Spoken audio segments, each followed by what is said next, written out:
Hello po mga katropa, welcome po sa Chef Angel Kitchen. Ibabahagi ko po sa inyo kung paano po magluto ng ampalaya na mababawasan yung pait o di kaya totally po na matanggal yung pait. Alam ko po na yung ampalaya ay isa sa pinakamasustansyang gulay. Pero marami po sa atin ang ayaw kumain nito pag mapait, lalo na po yung ating mga kids.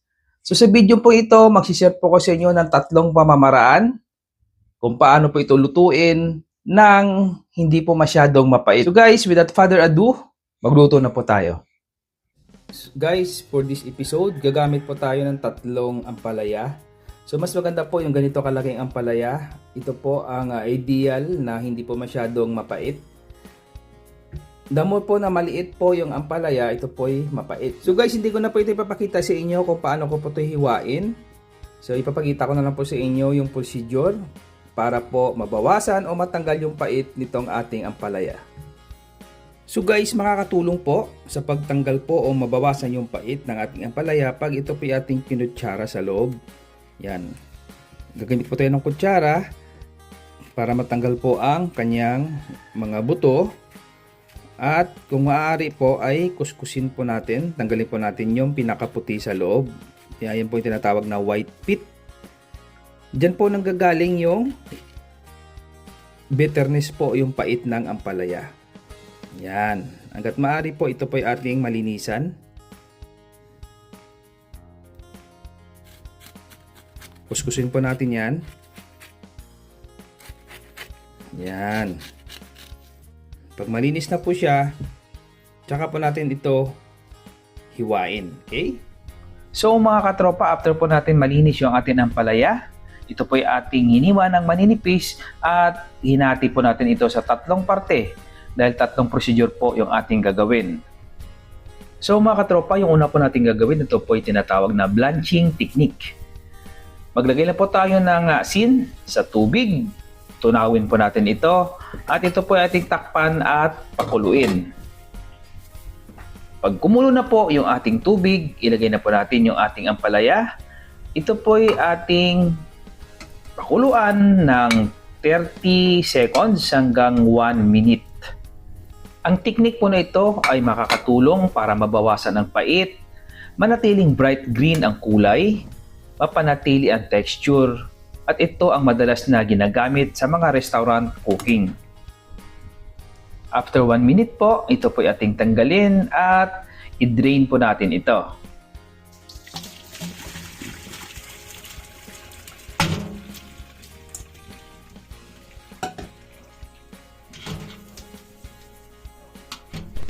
After po na ma-drain po natin yung ating ampalaya, ito po ilagay natin agad sa ating ice cold water para ma-stop po ang cooking process ng ating ampalaya at hindi po siya ma-overcook.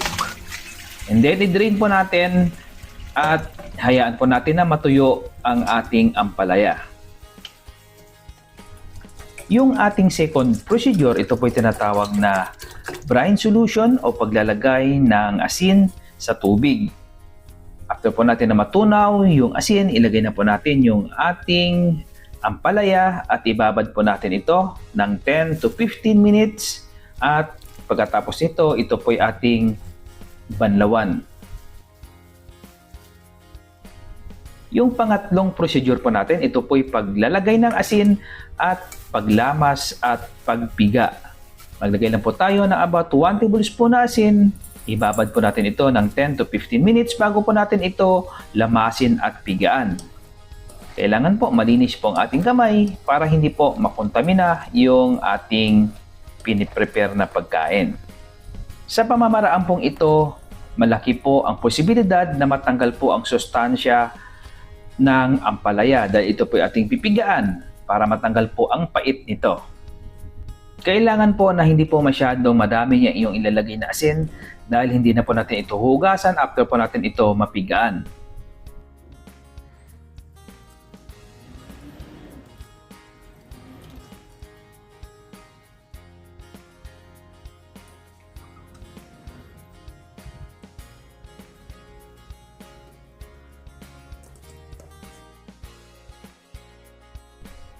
So mga katropa, na-prepare na po natin yung ating ampalaya. Ito po yung pinakuluan po natin kanina.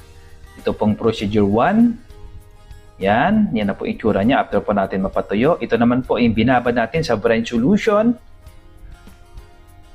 At yung ating pinigaan na ampalaya. Yan. So before po tayo magluto, tagalan po muna natin ng tubig yung ating binabad sa brine solution at ito po yung ating hugasan para matanggal po ang excess po na alat.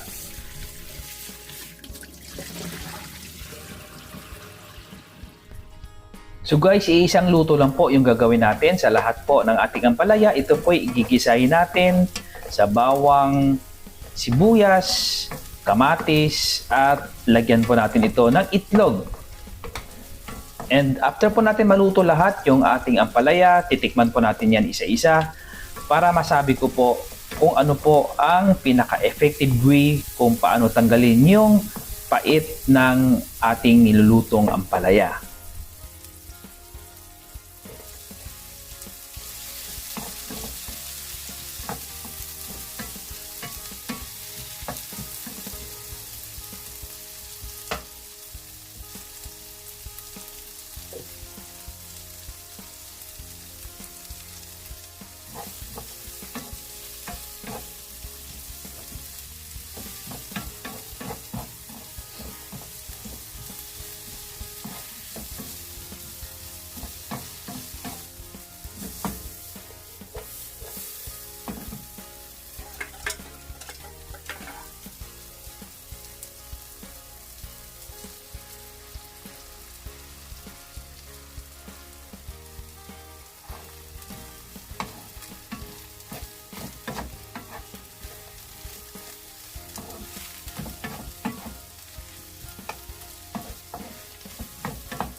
So guys, ito po yung una nating niluto. Ito po yung procedure 1 o tinatawag na blanching technique. Luto na po siya.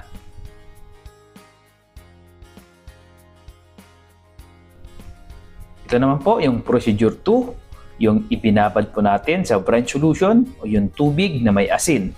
And then, hinugasan po natin, binanlawan para matanggal po yung excess na alat.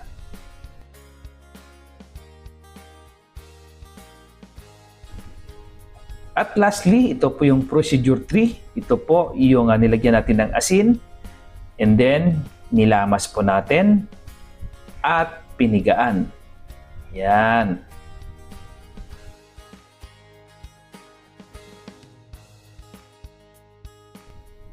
So mga katropa, ito na po yung ating nalutong ampalaya. Tatlong pamamaraan po kung paano matanggal o mabawasan yung bitterness or yung pait ng ating ampalaya. So mamaya po, titikman po natin isa-isa yan para masabi ko po sa inyo kung ano po dyan ang masarap at hindi mapait.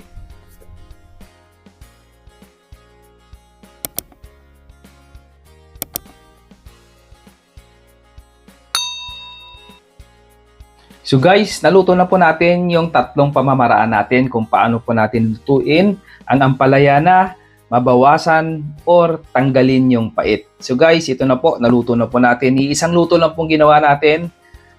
Ginisa lang po natin ito sa bawang, sibuyas, kamatis at nilagyan po natin ito ng itlog. So guys, pare-pareho po yung pagkakaluto. Ngayon, titikman po natin at sasabihin ko po sa inyo honestly kung ano po ang kinalabasan ng ating experiment. Okay? So yung itong una ko pong titikman, ito po yung blanching technique. So guys, tikman natin.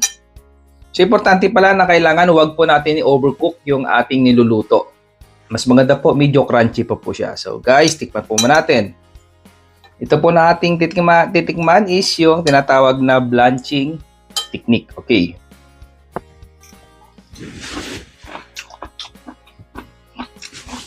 Since ito po iniluto natin ng half-cook, nalalasan natin yung crunchiness ng gulay, ng ampalaya. Pagdating po sa kanyang pait, may nalalasan po kong konting pait, pero konting-konti lang po. So, isa rin po ito, I think, one of effective ways para matanggal po yung pait. Okay? So guys, yan po ang una nating tinikman. Ang susunod naman po nating titikman, ito po yung binabad natin sa brine solution, tubig na may asin. Binabad po natin ito na about 10 to 15 minutes. And then, hinugasan po natin at dinrain before po natin ito lutuin. So guys, tikman natin.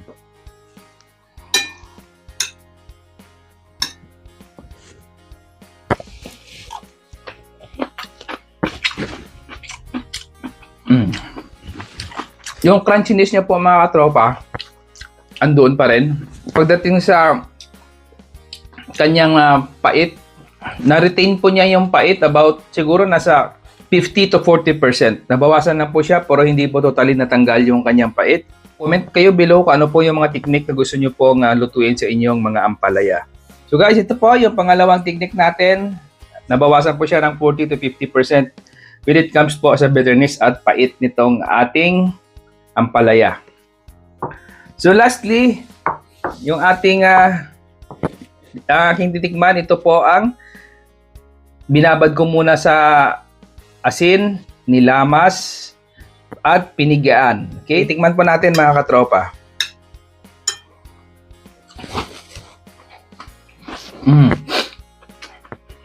Andun pa rin po yung crunchiness ng ating ampalaya. Hindi po siya overcook. Pagdating naman po sa kanyang pait, so talagang totally po nawala po ang kanyang pait. Or mayroon po siyang konti. Pwede po ito i-serve sa mga bata.